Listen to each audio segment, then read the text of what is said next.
What's up guys, Jason Cardamone here. We are here at the DS Domination 90-day Genesis case study. Today is day 55. It is July 26th and it's actually been 9 days since I shot the last video. And so I'll try to recap. I definitely don't recall everything that happened, but I know there's been a good theme in the past week of like every other day is up, down, and I don't mean, what I mean by up, down is my momentum, which is, or at least a feeling of my momentum. I think really what's really happening, if I were to step back and look, I'm steadily growing and growing and growing, but what it feels like, you know, from my perception is that I'll learn something new or try to learn something new where I feel like things are down. I'm not making more money. I'm not progressing is what it feels like. But then all of a sudden the next day I'm able to apply a lot of the things I learned, and all of a sudden it just feels like this rocket. So it's like up and down, up and down, up and down. And that's been a theme for this whole past week here.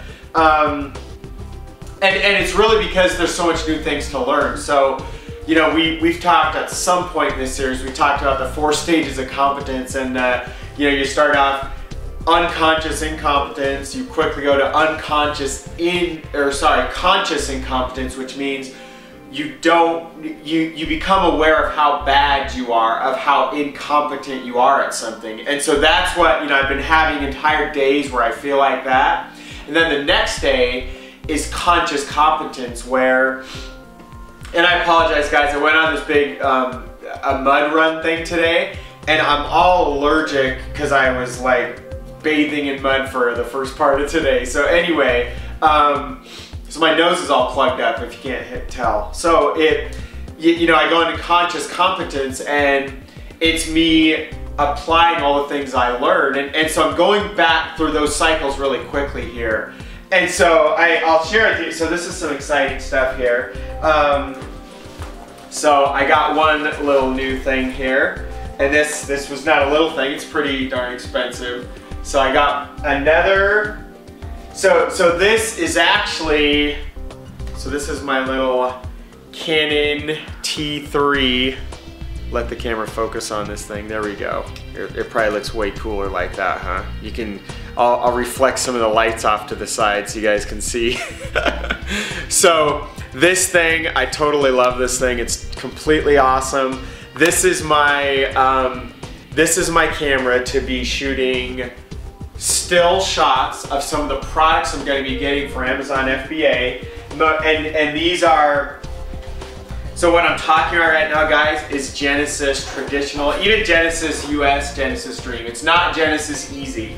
And so the stuff I'm talking about is branding your own products, taking your own pictures. If you guys saw the breakdown of this stuff, we're talking about logo branding pictures. And so with the direction I want to go with this, I want to in-house my own ability to take really professional and awesome looking pictures and get them onto Amazon, instead of having to rely on any third party, whether it's somebody in China, or outsource a job to somebody, or just doing things myself. And so along with the camera, of course, comes, now I don't know if this is going to work, guys, but this is a little tripod. Maximum height is 9.7 inches. So you're looking at the maximum height right here. I haven't even taken it out of the box yet. This thing is pretty cool though. So this is just a little tripod. I think it has flexible, yeah, so you can bend the leg, you can do whatever you want. It has these like flexible legs you can change up. So, you know, your camera sits on this, and so this is just a little piece that goes on, it can go on the bottom of your camera, or you can put it on your camera first and then pop it in here. And then this should be to basically get this thing to rotate. So right now this top doesn't move much. Sorry, it's focused. The top doesn't move much, and you loosen this thing, and all of a sudden the top twists all around. And so what you do with this is you set up your camera so you have your product like say the product's sitting in my hand, let's say it's something like a penny or something. You have your camera sitting over here somewhere, and a lot of times it's not gonna be much further than this physical distance. And then the camera sits on here, and you arrange the camera and twist this thing all around where it's like the exact angle of the shot you wanna take. And then, right now what I have to do is press the button on the camera, but at least this thing, it holds it and it absorbs a lot of the, you know, shaking. Because if you're holding a camera and if you're moving, when you go to press the button, you see how my hand moves? Well, that moves your camera, and so at least you have this to absorb some of that. Like here's a great example, guys. I'm gonna touch the camera you guys are on right now. I'm gonna barely touch you, and I'll touch a little more now, and can you see my face shaking? I'm just barely tapping the camera, and so you don't want that. When you're taking pictures, it forces your pictures to be blurry, and you have to do things with the camera settings. So by the way, I better, you know, one of the best ways to retain knowledge is to teach somebody real quickly. So I spent most of Thursday, so today's Saturday, so 2 days ago I spent most of that day, not most, I spent like an hour that day learning about aperture, learning about ISO, which is the lighting in a camera, and learning about, what the heck is the third thing? There's a third thing, but the main thing that I personally am focused around is aperture, which is the camera lens, and it's really how much of a whole scene you're focusing on. So whether, you guys saw when I got real close to this camera, it can't focus all of a sudden, and it takes it a minute to focus. Let's see if it can focus on the Adidas ring. So see how it takes a minute? So it's either focusing on the whole area, now I'm all blurry, and the camera has to focus. So when you're taking pictures, you can actually make the whole scene all instantly, it's all in range. Like, I don't know if you can see the back wall right now, or only when I step out of the frame does it focus. I actually don't know because I haven't paid attention, but we want to control that part of it. So I don't care about taking the background. I care about getting a super professional picture of just the object. I don't care what's behind it or in front of it or anything. So anyway, the third thing I'll probably think of as soon as I turn off the camera here. So, and then this is another part of it so this is called basically a white box or a light box, and this is an awesome one. So what it'll look like, guys, is this thing. This is 2 by 2 by 3 feet, by the way. So the object I'm going to be taking a picture of will be inside of this, and let's say it's going to be long ways and the camera's going to be right here. So you unzip this little thing, you stick the camera, like if the camera's my fist, it'll be right here. And if you need to get even more light out, you kind of close it up. So the only thing that's, you know, and I don't know if you guys can even see hardly anything in here. I'm trying to hold up the bottom for you. Let's see. So basically the thing would be down there somewhere. And this would be sitting, you know, on level table or whatever. And it has another one if I want to shoot in a different direction. Like if we wanted to shoot with just something on the bottom, we can go like that. So anyway, here's what this does, guys. Because you're probably like, what the heck's this white wannabe cube rectangle thing that Jason's holding? What it is there one more thing? No, it's those. Oh yeah. And then this whole side, this whole part, this entire back is actually Velcro, and you can peel the whole thing off. I don't want to do that because I took some extra time getting most of the wrinkles out, so it's, you know, pretty good surface there. So anyway, here's why I got one of these things. So what happens is, you probably noticed most of the pictures on Amazon have a white background, and they did some kind of patent around that or whatever. I don't understand. I haven't followed all that, but so that white box or light box, it sits there, and then you crank lights into it. So I have these, you kind of saw a reflection. I should have a mirror here so you guys can like see around my office or whatever. Or I should just be smart and take you guys off the stand and just show you the lights like I'll actually do right now. So there's one of my lights without a, whatever the heck, I completely forgot these things are called. So let me try to get the light at it. So this is one of my main lights right there, guys. So these are some of my Smith Victor Studio lights here. And so, let me see if we're still centered, pretty much. So basically, you want to take 2 to 3 lights here, shine them right on the box where like the light is like right here, super close, so that this whole thing just becomes basically like daylight inside of this box. And then the object inside is super lit up, because when you take pictures, you need a lot of light. Like if you've ever tried to take either a still picture or a video, when the light, you know, it's why I have these lights on when I shoot this video. I'll give you guys an experiment here. Actually, we can't, because I have to stuff out frame for you to do it. But if I were to turn off some of these lights, all of a sudden this video looks really bad. And so even with just daylight, and there's not a lot of daylight out right now, but even when there is, it's having a little window's worth of daylight, none of this side is getting it. And it's not well behind me or in front of me from the right angles and stuff. So anyway, you get those lights, you crank them in there, and light the whole thing up. So now I learned how to take really good pictures. So we went up to the mountains all day on Friday, or most of the day, and that was really cool, just to get away from everything, get away from business, and get up in the mountains. And so I took the camera and I practiced taking some different shots and messing around with some things, and so that was cool. So I got to apply some of that, and I got to hang out with the family, and we did all these cool little adventures. And then right near Red Rocks, if you guys know Red Rocks Amphitheater in Colorado, it's a really famous place where a lot of concerts happen. We were within 20 minutes of there or so. So we were up in the mountains for a bit, or at least the bottom part of the mountains, not way up in the real mountains. And then we're here today, which is, I had my Rugged Maniac event, and then I've really been recovering all day because I'm super sore. It was just a 5K, which is 3.1 miles, which is no big deal to me. That's like just barely a warm-up for me, just past a warm-up for me. But it's a race condition, so you're trying to go fast, and it's on the side of a motorcycle track that's in the foothills, which is also right near Red Rocks.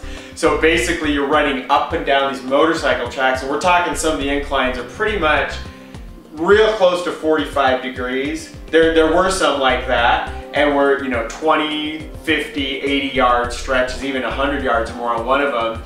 And then a lot of them are like probably 30-degree angles where it's a really steep, getting up, and then you have to come back down too. So you're going up and down, and there's like 24 obstacles throughout this little 3-mile course. So I'm dead from that. I've been recovering the first half of today from that. So and I feel really good about it. I feel like emotionally, like just really charged up. Physically, I'm dead tired, pretty sore, and I've had a back injury that really got aggravated today. Everything else feels pretty good. My legs definitely, I can tell they got a big workout today. Got all kinds of little scratches and stuff all over the place. Splinters in my hands doing flips over wood walls and crazy stuff. But who cares about that? Back to, that's kind of what the last 2 or 3 days have looked like here. And so right now, I actually need new lighting. So these lights I have for this video here, they look awesome. They're really affordable, even though there's like a $500 lighting setup here. It definitely does a great job. I have some of the best looking videos all around YouTube. I already know that. I purposely wanted things to be kind of professional like that. And hold on, as I'm talking, I'm going to be adjusting the lights a little, because I took these lights to go do a shot on that light box with them, and they were so hot. When you get close to these things, the amount of heat coming off these, because these are incandescent bulbs, like normal old school light bulbs, they're so hot because they're 500 watt bulbs, 3 of them, so it's 1500 watts of heat and power from an incandescent. I started sweating immediately, and so I can't use them for this box because I can't sit there focusing on like getting good pictures when I'm just dying. Like, it was so hot. And I love the heat too. This was like way too hot. So so what I have to do is get a new set of light bulbs. What I'm gonna do, I've decided I want to try to save a little money right now, which is usually I buy top of the line when I try to buy stuff, or within my budget, like I'm not going to buy a top of the line lighting set that would be $2,000. The 500 set was really good and makes awesome videos. So with all that said, I'm not gonna do LED lights because you have to pay a like crazy amount, $1,500, $2,000 just to get a set that would do probably what I needed to do. I'm gonna go with the CFL compact fluorescent, you know, fluorescent lights, little curly light bulbs. I'm gonna go with a set of those, and because they basically put out about 25% of the amount of heat of these bad boys. So with that said, it takes more of the little lights. Like I have one over in the corner of my office where we put 5 bulbs in there, and it puts off like the amount of light of like one normal like high-powered 100-watt light or whatever. So that's what, so I'm learning all about lighting again. You know, I understand this kind of lighting. So they'll be like this, by the way. The other really positive thing is in these videos, I have a little light up here you guys can't see. I'm actually touching it, so if you can imagine where my hand is. That thing puts off almost no light. I should actually look into increasing the bulbs inside. I never even thought about that. But there's, ideally, I should actually have a light right below me, shining either on the back of me or on the wall if it's not causing reflections. Or even right in front of me coming up, or both. And I have to figure out where to put it because I move around a lot. I don't want to be trapped in here like talking. I can only sit right here and I can't really move around. That would like really impact my ability to communicate with you guys. So the way I like to. So, but I can use some of these. I'm gonna have 3 more of these umbrella setups. So I only have 2 umbrellas right now. That one in the corner I showed you guys has no umbrella. I never got one with the original set.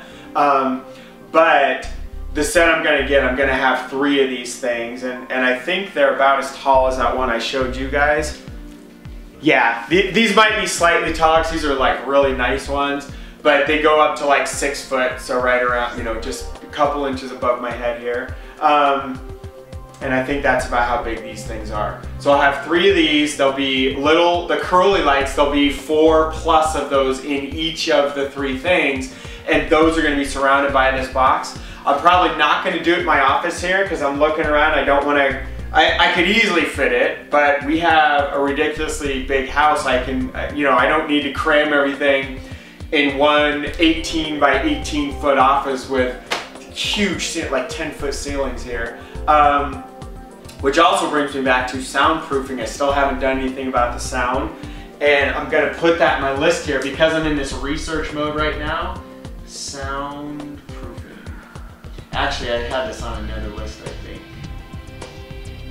So I still want to get that handled so I can continue to do really good videos. But here's a really cool side setup, guys, of this camera I got you. I believe this actually shoots better video than the camera that I'm talking to you on right now. Now the sound is not as good because I have a shotgun microphone that connects directly to the camera you're on.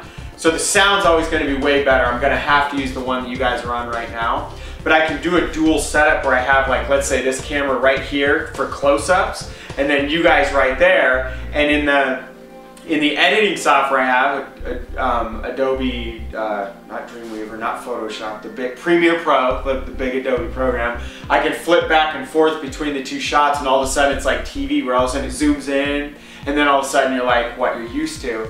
And that all takes time, so I'm not gonna do that in like just a video like this. I'm not gonna do that, but I will be playing with that in the next few weeks here, because here's something else I'll be doing is, and I need to talk about this, and then we're going to close out the video. So I've identified my first product I'm going to really, you know, go after, purchasing multi-hundreds of units of this exact one thing, and I'm really diving into that market and really learning. I'm not going to tell you guys any details around it,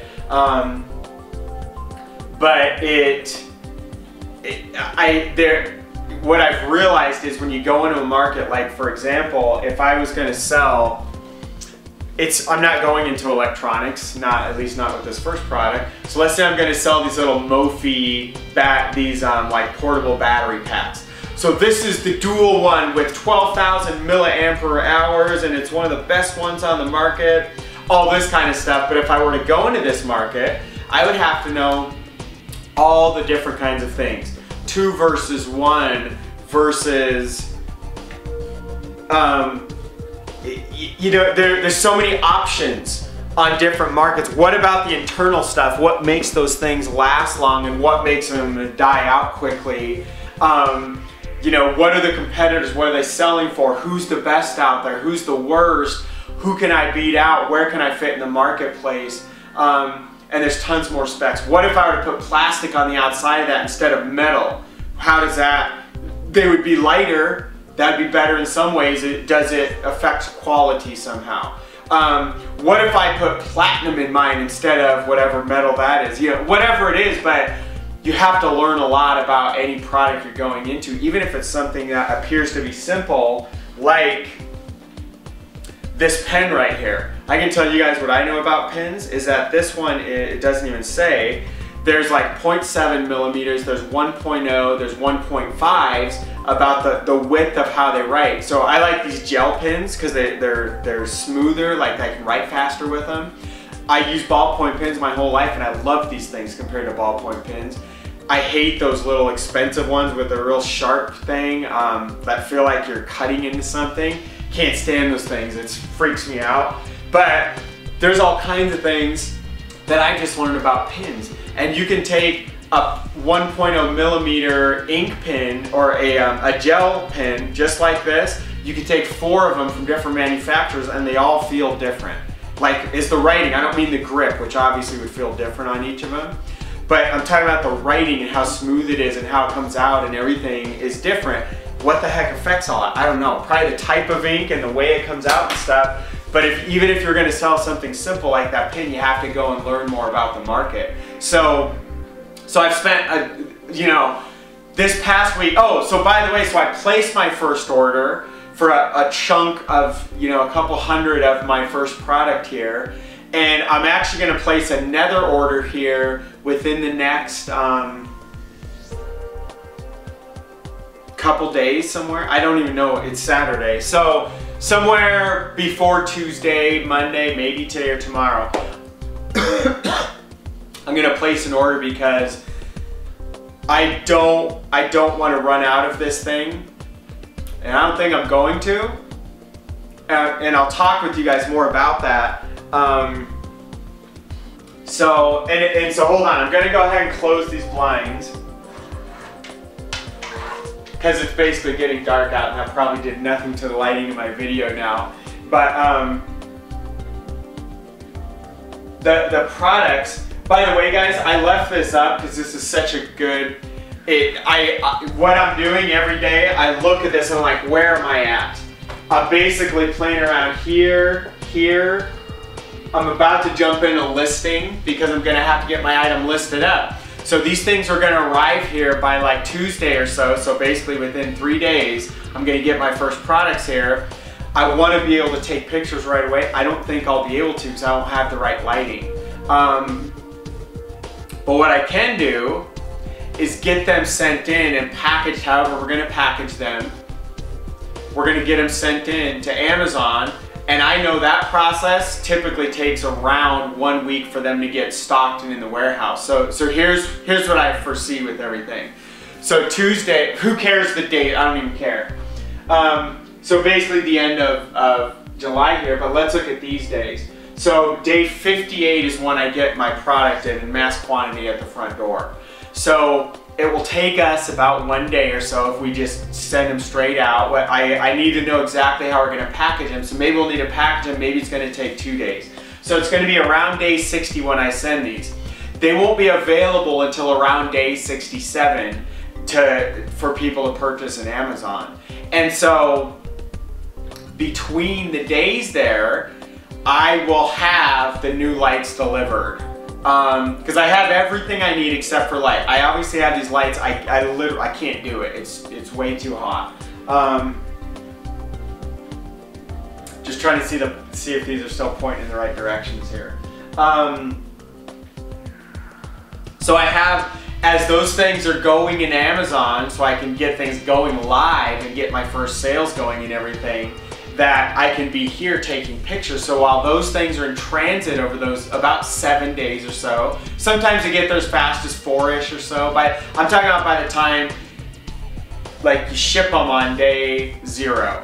they take around 7 days to be fully in stock in the first warehouses and out ready to go. Or maybe it's 7 days to get to all the warehouses, and the first few are available by day 4 or 5, I don't know. But what I know is in that time frame, while those are traveling into Amazon, that my lights will show up, and then I can start taking, I keep going over there because the camera's there, because I was going to do my white box right on my desk, but it's too bulky. So as I'm taking those pictures and getting really professional, which is part of, you know, it's right here, it's part of the logo, the branding, it's really part of, to make my listing awesome, to make people actually want to buy these things, I want to have killer pictures of it. And so I'm really going to be spending a lot of time in the next week or so. Well, I don't have the lights, so let's say the next 3 to 10 days. That week I'm going to spend a lot of time taking pictures, and I'm going to get some amazing ones that are going to sell the lights out of our item. And so, and I don't mean these kind of lights either. So that will be one big thing, and then so that's kind of the workflow of everything that's happening these next days here. So I need to get even better at listing. I've actually learned a lot of stuff, but technically I've never listed my own ASIN, the ASIN number, which is something when you list a brand new product on Amazon, you fill in the title, the bullet points, the description, the pictures, you do everything yourself, the keywords. And so I need to do some of the research as being the, you know, I'm all of these guys right now, basically. So here, let me put my inventory hat on. We have 0 in the warehouse of this new item. We have other items that we got with Genesis Easy techniques. So there, I did just hire a new round of researchers too.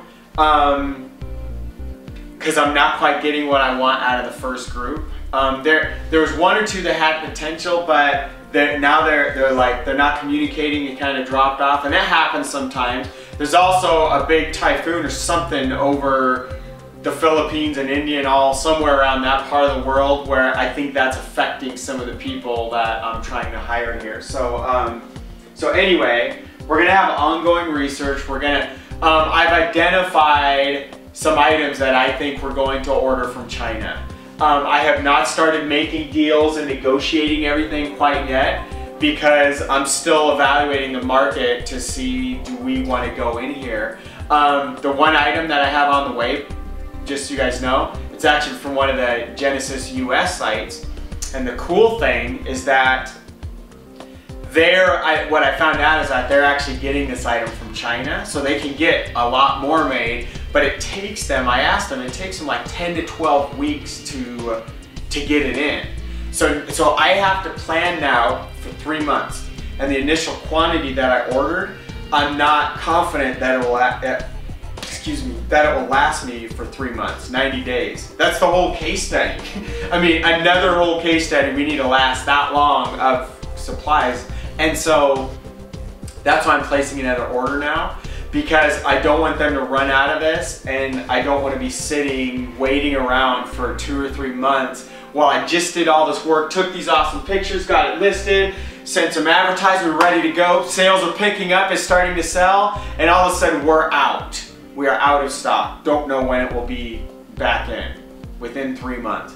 That's horrible. I don't want that to happen, because I'm really putting a lot of effort into that one product. So what's cool is I don't think that product's gonna make me completely rich. In fact, let me run, actually I can do the numbers in my head. It's probably going to make us, let's say we do that, start cranking it, that'd be 300. It's probably gonna make us somewhere between $500 and $1,500 a month or so. Once it gets up and going, and that's not gonna happen in the first month or 2. But it is, that can be money for life. Like that's an instant 10-ish thousand per year. You know, maybe 6,000, maybe 15,000+ per year. But it really could be permanent by doing this work up front. And that's what I always liked about FBA. That's why I ever got into it in the first place. Why I was excited is you do these projects, you get things going, and then once everything's going, you pretty much just have to manage inventory. So I'm trying to do all this at the same time up front here, and so we're going to be launching several products throughout the rest of 2014 here.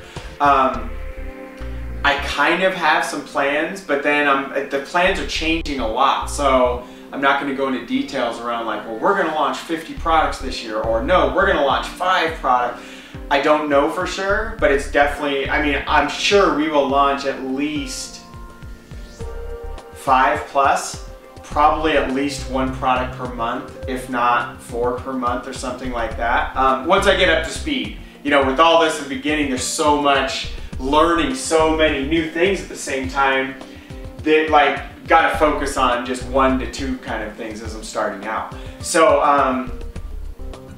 so the first one, it's not gonna be like an out of the park like 10 grand a month. By the way, with all this said, the goal that I set to make $10,000 that 3rd month, it feels like it's gonna be a big stretch to get there. Nothing is impossible, but just putting my realistic hat on right now, I don't think I'm gonna get that. Now granted, I lost 2 full weeks out of business. Maybe I should extend myself to go to like 104 days or something like that. Even in there, that definitely makes it more realistic, but I don't know if it's, it's not gonna be from this first product, I know that. Secondly, I don't know if you can ramp up sales that quickly on a brand new product. I don't know if you can take a product you just listed on Amazon, it's just getting into their warehouse, and go crank that and start selling thousands and thousands of dollars per month on it. Because to make 10 grand, you'd have to sell a lot more than that. Probably well, not probably, a dead minimum, you'd have to have sales of like $15,000 to $20,000 on Amazon. I don't know if you can do that with a brand new thing that just started out, no matter how amazing it is. Because I think Amazon kind of holds you back as you're starting out.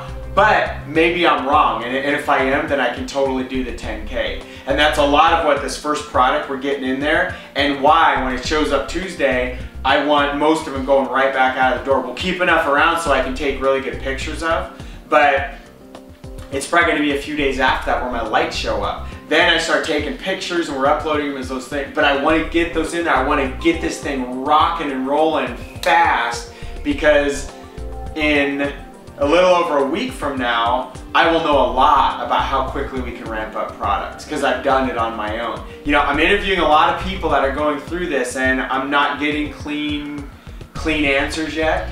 And so a lot of this I have to just go figure it out on my own. So now we're looking to get all the stuff there. By the time they're selling everything, we're basically looking at day like 65, somewhere in that range. So somewhere around day 65, I'm positive I will have sold, you know, our first new product, which is, if you really look at all this whole process, it's amazing. I have chills all over. I have a huge cut on my arm too from that race. Like super tan too. This is like really tan for me. So anyway, sorry guys, super distracted right now. So it's really cool watching that whole process. And there's so much, I honestly don't have the words for it. It is exhilarating to realize I am taking this product from somebody, I'm making it my own brand, own pictures, everything, where nobody's gonna know even where the heck I got this thing, because nobody's ever seen these pictures, ever. They're not on any, I've searched, I have probably spent more than 2 full hours in the last 4 to 5 days searching for pictures of this thing we're gonna sell. And the pictures that are out there are junky, and there's only like a couple of them. And they're junk, you can't barely tell what it is.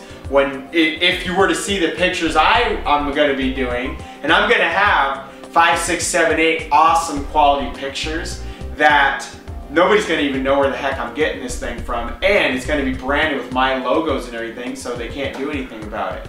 And so that's really cool. I'm really pumped up about that. But to take something, buy it for low cost, sell it for a lot more, actually let Amazon sell it for me, and all I gotta do is keep the stock going into Amazon.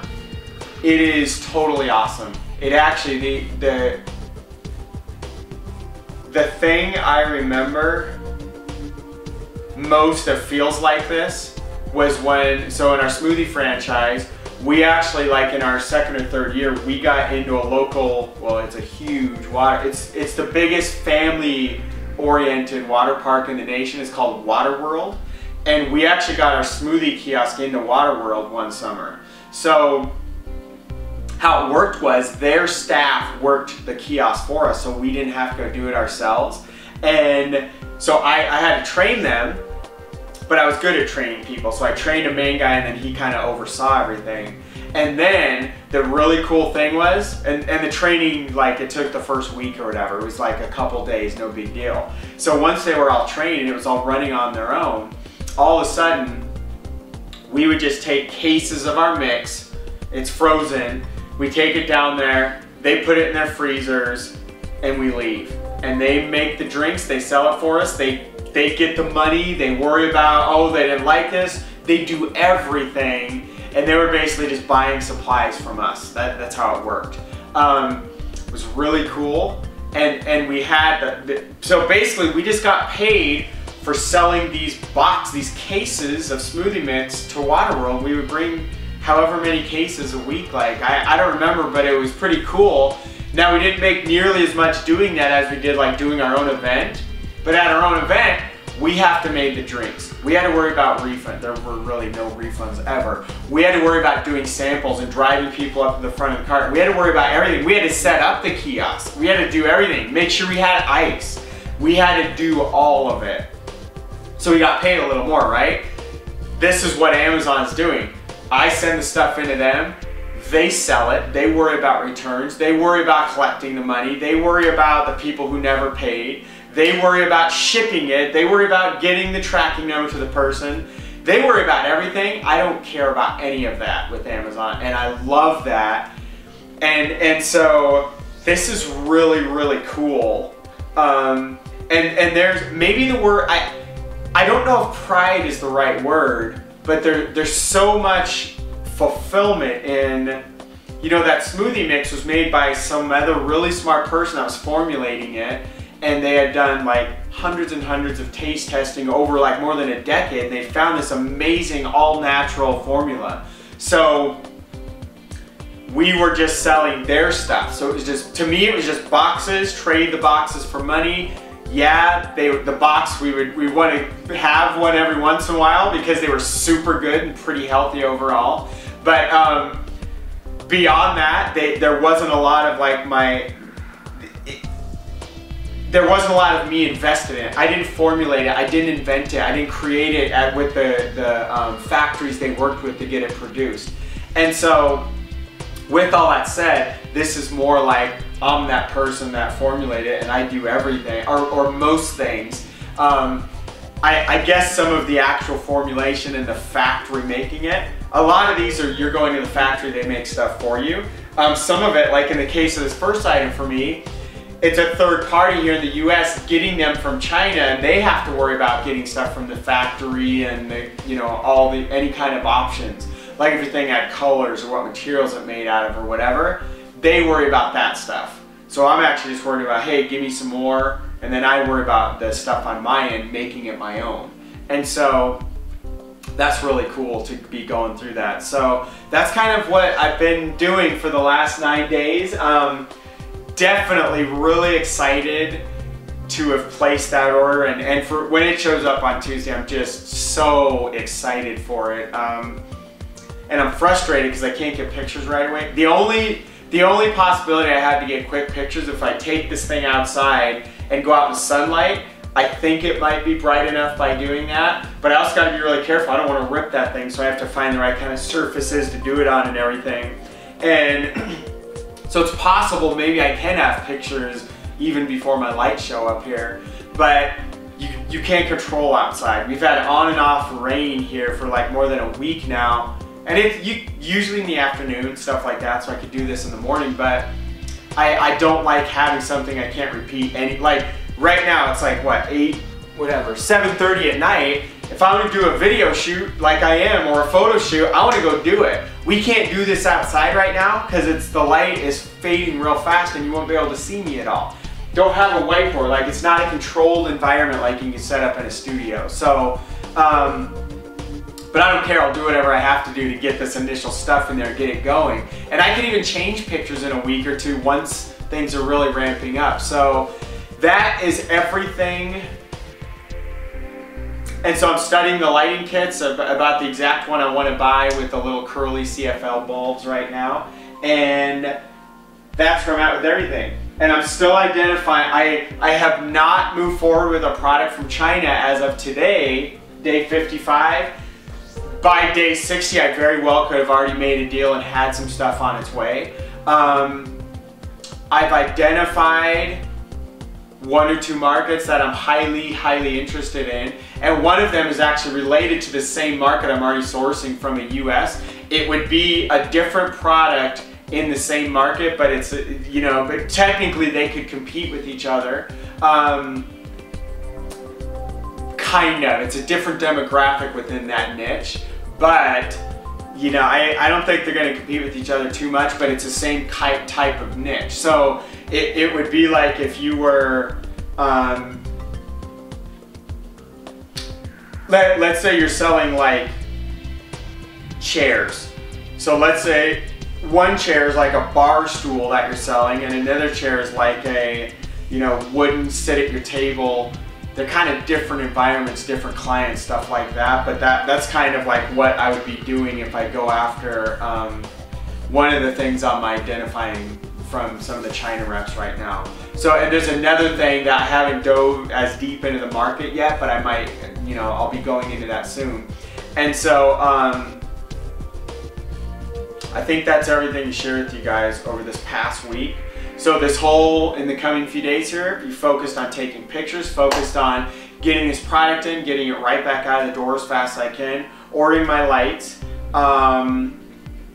continuing to work on finding a deal that I can source from China for, and that will be, you know, 500 to 1, 2, 3,000 units, right, you know, the very first one. And continuing to figure out how fast can I get a brand new brand started on Amazon, a brand new product. When I say brand, how fast can a brand new product ramp up in sales? Even if I'm throwing advertising at it and everything, how fast can Amazon recognize something, be like, this is awesome, let's start giving it more traffic, and people seem to be liking it, it's getting good reviews, you know. I believe there's ways to really crank it, and there are some people that I'm talking with that don't believe that you can go very fast, that Amazon will really pull you back a lot until they trust you, and it might take months is what their mind believes.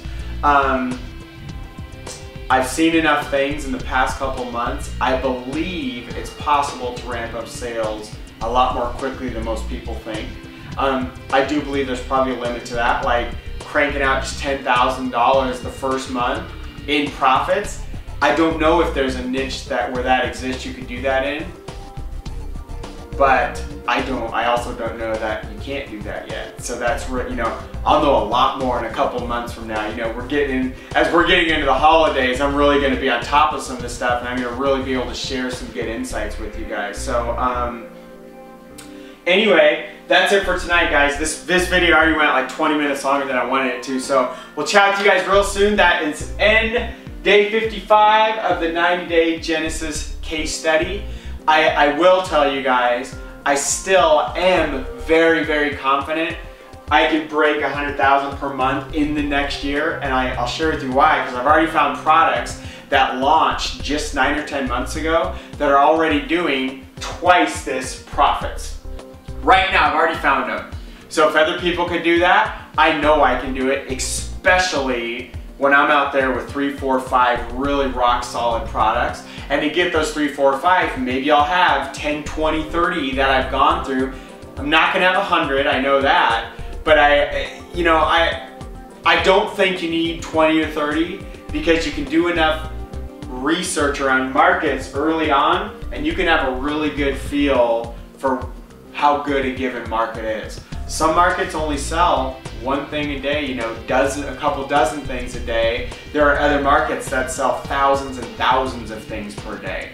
And so you have to know what market you're in. And ideally, dude, have 100 products that all do 1 to 20,000 or 1 to 100,000 per month. You're making crazy money like that. That's the vision of this company I'm creating right here.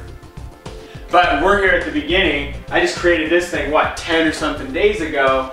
We're only here, I've only been messing around with all this for a little over 55 days now. So it's really gonna be interesting. You know, when I'm, like the end of this case study, guys, when I'm on day 90, I'll tell you what I will, let's just fast forward. We fast forward 35 days from today. We're at day 90. It's the last video of the case study. And I'll always keep doing videos around this stuff. But I will tell you that the things I've learned in these 90 days, I know for sure, I know I can do this. And I lost the dream of being able to do that kind of money per month, 100,000 per month if you can't read that. I started losing sight of the dream that I could actually do that like probably 4 years ago or so. I created that I wanted to make 139,000 or like 138 and some change per month to live this exact perfect lifestyle.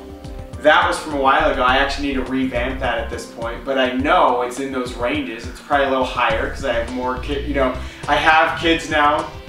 I had kids then. I have 3 kids. I probably had all of them when I created that thing.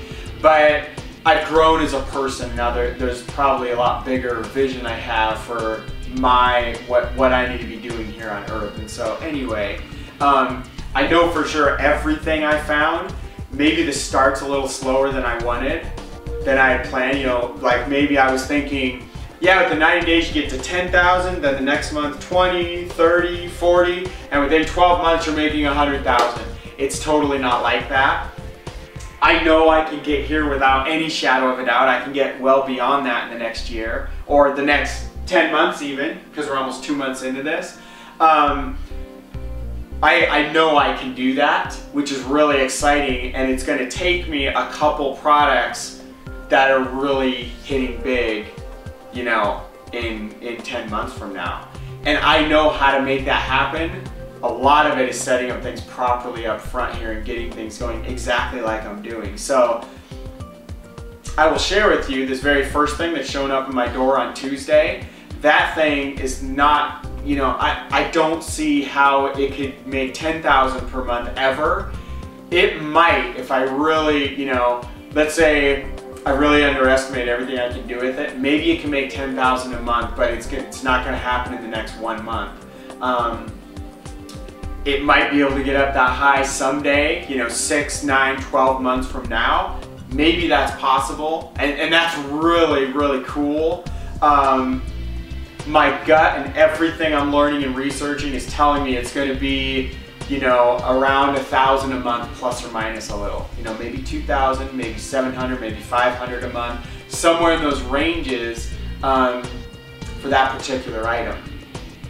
But there's other items in that same market that are of better quality than the thing I'm getting in that I know can take us, oh geez, like just one 30 to 50,000 per month or more in profit. And so those are what I'm really looking into, the deals working with, you know, a manufacturer in China. And so that would be Genesis traditional stuff. So that, I mean, just those 2 alone, guys, and I've already moved on one, I've already identified, and I have the stats from the competitors in the market right now, and I'm watching them every day. I mean, definitely right there, could probably make almost half of this in the next year just from these 2 alone, just these alone. And I don't believe I'm gonna only have these 2. I mean, if it gets into where I get into it and there's all these extra things I'm doing to really increase sales on these, then that's what I'll do. I believe I'll probably have like 5 to 10 products making a couple thousand a month, all the way up to 10, 20, 30,000 a month when I'm hitting this goal. And I would bet you 80-20, I bet you, let's say I have 10 products that I've launched and branded and everything, I bet you 2 of them are gonna be responsible for 80 grand of this. And the other 8 are gonna encompass the other 20,000. So that's, and what's really interesting is you can identify a lot of that early on. What you don't know is if there's other competition and other people entering the market right now, or even they already did and they're not on your radar yet because they're so small still. So I have learned to really go hard and fast and be so aggressive and so just go take such massive action where who cares if someone started, like, who cares if someone's sourcing the same product I just got like 2 or 3 months ago? I could care less. I'm gonna bury them because of the amount of knowledge I've learned and the amount of things I know on really how to crank things up. I'll bury anybody, I'll bury you. And I don't mean that in like to push you down, but that's my mindset around it. And that's okay. I hope you're saying the same thing, saying, it's on, Jason, let's go get the same thing, let's figure out who can do this better. I love that stuff. That's a big part of, you know, that mud run I did today. We were all, my brother, my friend and I, and then my brother-in-law and his wife, they were further back, but my brother and my friend and I, we all started off together, and I thought they were gonna stay back. I went ahead, like in the first couple 100 yards. I'm like, dude, they're just gonna mess around. And then they caught up with me, and they actually passed me, like, oh, dude, they're gonna race good, because I'm in a lot better shape than them running-wise. So there was so much upper body stuff, though, that slowed me down a lot. And so we ended up where our friend pulled out in front of me, I pulled out in front of my brother, and then our brother-in-law and sister-in-law they were like way far behind us, like really far behind. And so, and we had fun with it. If there's ever a part where we're passing each other, like, dude, yeah, go for it. But we were still like, oh, dude, I gotta go catch him, like trying to get in there. That competitive spirit where we don't hate each other. This is one of my good friends and my brother. I love these guys. And they would say the same thing. So there's no hard feelings about, you know, our friend that ended up beating me, which I was totally blown away. I thought for sure I would just bury everybody that we were there with. So I'm like, dude, awesome work. That's really cool. And then my brother, I did think I'd beat him, so we did some training like a week ago, but he was only like a minute behind me. He wasn't far behind me at all. He did really strong too. So there's no hard feelings around that. I'm trying to explain to you, you know, that's one gift I got by playing all these decades of soccer, is especially at higher levels and competitive and then semi-professional in college and everything, I really have that spirit I can tap into, that healthy competitive spirit. And it's really not about you guys when I say, you know, I'll beat you. We are in a marketplace where we're competing with other people. If you really dive deep into who I'm really competing with, is this guy right here. Because I know this guy is fully capable of doing a lot more than this. The game is up here, getting this thing and my spirit and everything to line up together and work towards realizing what I really can do and then taking action and doing it. And so the real competition is happening right here between my ears. It's happening right here in my heart, in my spirit. It's in my gut. That's, you know, it's not really about me saying, hey, you go get this product, let's go for it, dude. Let's go head to head and figure out who's gonna kill it.